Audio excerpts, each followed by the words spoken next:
পীরজাদা নওশাদ সিদ্দিকী গর্ব তিনি মুসলিম তথা বাঙালি জাতি। সুপথ প্রদর্শক নির্ভীক কণ্ঠ, সুশিক্ষিত সুষ্ঠু সাবলীল ভাষা, আলোর পথে জাগাতে চান জাতির বুকে আশা। মূর্খ যখন আমরা সবাই হিংসা খুনে মাতি, তিনি বলেন রোজা করেও পড়াও সন্তান, ফিরবে জাতির সুমতে। তার কথা, হিন্দু হও স্বামীজির পথে, মুসলিম হও শেষ নবীকে দেখে।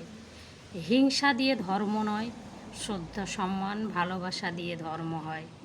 জ্ঞানী গুণীর মহান বাণী বক্ষে ধারণ করেন তিনি। তার কর্মে কচি বুড়োর বুকে স্থান, মানুষ ডাকে ভাইজান।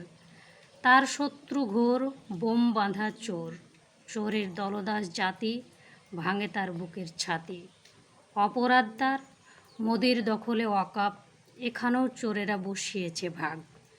সেই জমি মুসলিম জাতির ফিরিয়ে দাও এবার, বিবেক জাগুক আপনার।